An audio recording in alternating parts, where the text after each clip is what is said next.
Two Madhu's kitchen BNG. কেমন আছেন আপনারা? অনেক সময় বাড়িতে ডাল বেশি হয়ে যায়, আমরা সেই ডালটাকে নিয়ে বুঝতে পারি না কি করব। মানে খেতেও ইচ্ছে করে না, একই ডাল বারবার খেতেও ইচ্ছে করে না, আবার ওই ডালটাকে মানে কিছু ফেলতেও ইচ্ছে করে না। তাই আজকে আমি একটা রেসিপি দেখাবো। রান্নাটার নাম হলো মুগ ঝুরা। ভাজা মুগের ডাল যদি বেশি হয়ে যায় তাহলে কি করবেন? আর এই ডালটা তো অলরেডি তৈরি করা ডাল, মানে এমনি মুগ ডাল যেরকম হয়, তাই জন্য আমি জিরে ফোড়ন, শুকনো লঙ্কা ফোড়ন দিয়ে করেছি। তাই জন্য এটাতে দেওয়া আছে বলে আমি শুকনো লঙ্কা জিরে আলাদা করে দিচ্ছি না। আপনারা যদি মুগ সেদ্ধ করে, ভাজা মুগের ডাল সেদ্ধ করে এটা করেন, তাহলে একটু জিরে ফোড়ন আর শুকনো লঙ্কা ফোড়নও দেবেন। তাহলে চলুন দেখি ভাজা মুগের ডাল দিয়ে কি করা যায় মুগ ঝুরা। অনেক সময় বাড়িতে একটু ডাল বেশি হয়ে যায়, তখন সেম ডাল খেতেও বারবার ইচ্ছে করে না। তাহলে দেখা যাক আজকে কি করা যায় ডালটা নিয়ে। আমি দেখাচ্ছি আজকে মুগ ঝুরা। এটা মুগের ডাল। মুগ ঝুরা বানানো খুব সোজা। প্রথমে কড়াইয়ে 1 টিস্পুন ঘি দেব। ঘি গরম হলে তাতে 1/2 টিস্পুন গরম মশলা দিলাম, 1/2 টিস্পুন লঙ্কা গুঁড়ো, 1/2 টিস্পুন চিনি দেব। গরম মশলাটা গুঁড়ো করে দিয়েছি, দারচিনি লবঙ্গ এরকম দিলাম না, কারণ এটা একদম মিশে যাবে। গরম হয়ে গেছে, এবার এই ডালটা এর মধ্যে দিয়ে দেব। এবার সমানে মেশাতে হবে খুব ভালো করে। ব্যাস, রান্নাটার মধ্যে এবার আর কিছু নেই। এই ডালটা ফুটতে ফুটতে একদম শুকিয়ে যাবে। একটু পরে পরে এসে এরকম মিশিয়ে দেবেন। বারবার মেশাতে হবে, কারণ না হলে নিচেটা ধরে যাবে, পুড়ে যাবে। তাই জন্য একটু পরে পরে এসেই কম আঁচে থাকবে আর একটু পরে পরে এসে মেশাবেন। এটাই হচ্ছে কাজ রান্নাটার। আপনারা হয়তো ভাবছেন যে চিনি দিলাম, লঙ্কা গুঁড়ো দিলাম, গরম মশলা দিলাম, নুন দিলাম না কেন? আসলে এটা তো পড়ে থাকা ডাল, তাই জন্য এই ডালে অলরেডি নুন আছে। তাই জন্য একটু ভালো করে ফুটে কমে যাওয়ার পরে একবার টেস্ট করে দেখতে হবে কতটা নুন লাগে, সেই বুঝে নুনটা দিতে হবে। এমনিতেও ডাল ফুটতে ফুটতে এরকম কমতে থাকলে নুনের পরিমাণটা কিন্তু বেড়ে যাবে।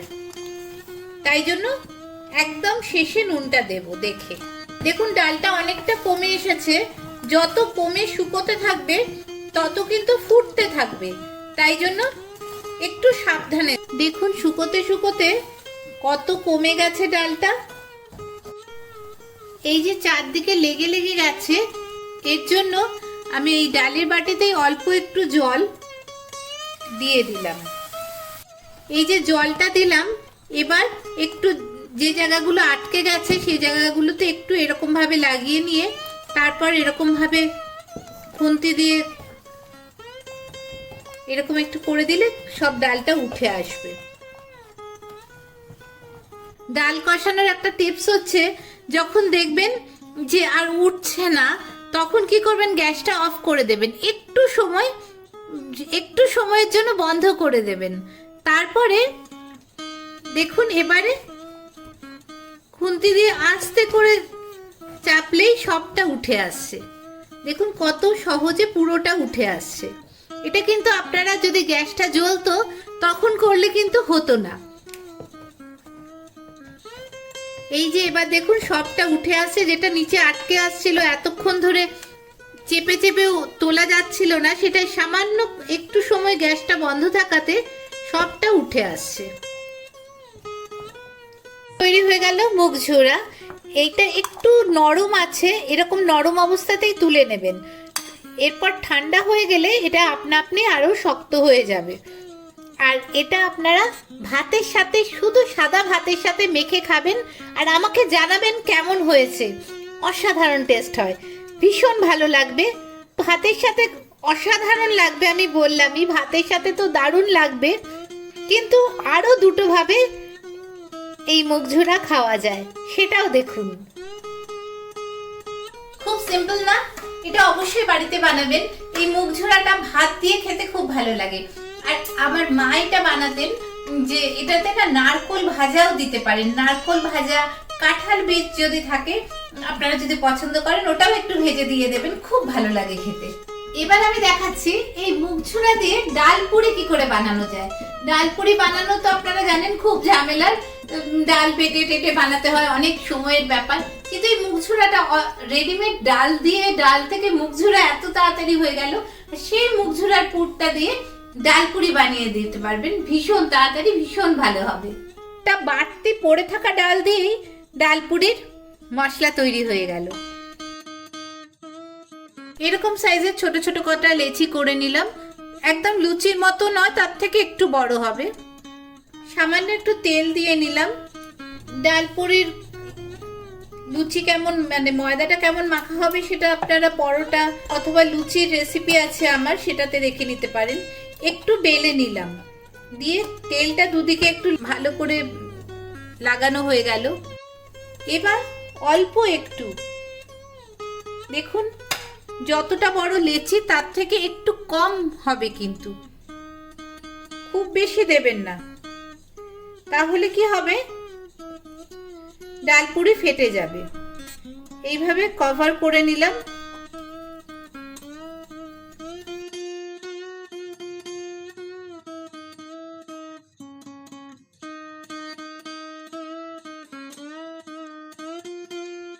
এবার একটু টেনে টেনে বেলবেন।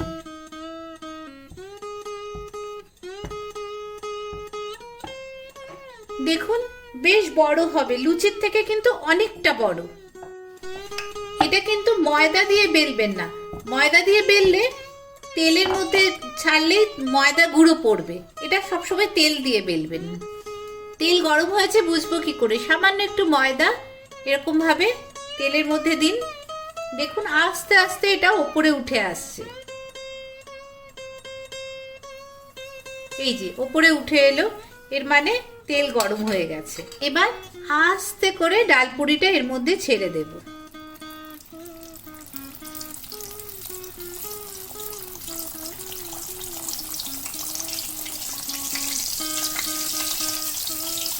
একটু এইভাবে চেপে চেপে দেবেন।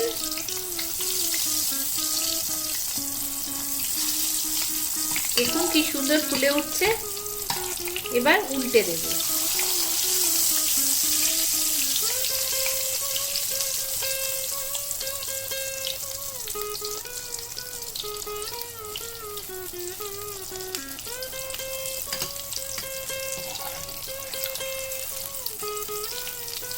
এবার একটু এইভাবে, আমি অনেক ভাজার রেসিপিতে, আমার অনেক ভাজার রেসিপি আছে, তাতে দেখবেন আমি বারবার বলি একটু এইভাবে তেলটা ঝরিয়ে নিতে, তাহলে টিস্যুরও দরকার হয় না, টিস্যুতে রাখতে হয় সেরকম ব্যাপারও নেই।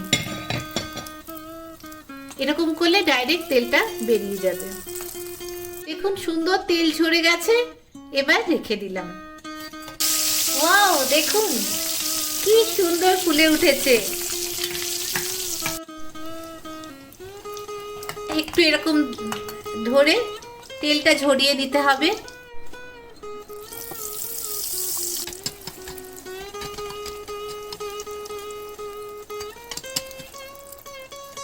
রেডি হয়ে গেল কি সুন্দর ডালপুরি। কিন্তু এত সুন্দর করে ডালপুরি বানানোর পরেও দেখবেন অনেক সময় বাড়ির লোকেরা অথবা নিজেরও মনে হচ্ছে যে এত অয়েলি খাবো না, এত ডিপ ফ্রাই খাবো না, তখন তার জন্য কি করবেন, ডালপুরি কি খাবেন না? নিশ্চয়ই খাবেন, কিন্তু একদম কম তেলে। পরোটা বানাবার জন্য ডালপুরির থেকে একটু বড় লেচি নিয়ে নিলাম। এবারে আমি যেরকম আলুর পরোটা বানাতে আপনাদের দেখিয়েছিলাম, আপনাদের আমি ডেসক্রিপশনেও দিয়ে দেব, সেরকম ভাবেই এই ডালপুরির পরোটাটাও সেইভাবেই করতে হবে, মানে ডাল পরোটাটাও সেইভাবেই করতে হবে। একটু বড় করে বেলে নিলাম, সামান্য একটু তেল এর মধ্যে দিয়ে দিতে হবে, একটু তেলটা মাখিয়ে নিলাম। এবার যতটা বড় লেচি ছিল ঠিক ততটা বড়ই পুরটা হবে। পরোটার পুর কিন্তু সমান সমান হয়, আমি আলুর পরোটা বানাবার সময়ও আপনাদের বলেছিলাম পরোটার লেচি কিন্তু লেচি আর পুর একই সমান হবে, না হলে কিন্তু পুরটা ঠিকঠাক হবে না, পরোটাতে পুরটা ঠিক পাওয়া যাবে না।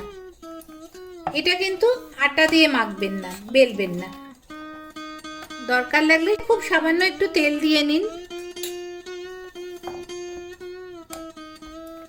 ময়দার লেচি আর পুরটা সমান পরিমাণে হওয়াতে কি হবে, পুরো পরোটাতে মুখ ঝোড়ার যে পুরটা সেটা কিন্তু পরোটার মাঝখানে যেরকম আছে সেরকম পুরো পরোটাতেই সাইডেও আছে। এবার আপনারা একটু এরকম ভাবে টেনে টেনে বেলে নেবেন, অথবা হাত দিয়েও এরকম ভাবে প্রেস করে করে পিটিয়ে পিটিয়ে এটাকে সুন্দর গোল করে দেবেন। সুন্দর গোল পরোটা বেলা হয়ে গেল, চাটু গরম হয়ে গেছে। এবার একটা পরোটা এর মধ্যে দিয়ে দিলাম।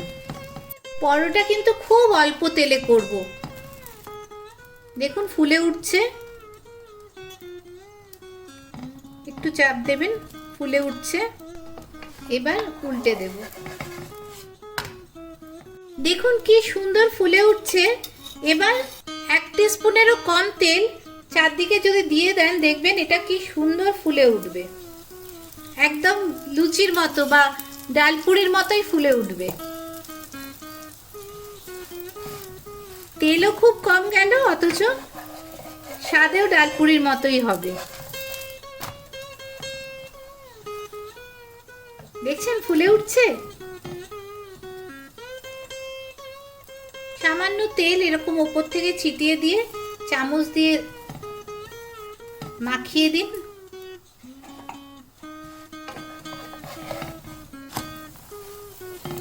দেখুন কি সুন্দর ফুলে উঠছে। দুদিক মিলিয়ে 1 টিস্পুন তেল দেওয়া হলো, তাতেই কি অপূর্ব হয়ে যাবে, ডালপুরির মতো স্বাদও হবে, আবার পরোটার মতো খুব কম তেল ব্যবহার হলো।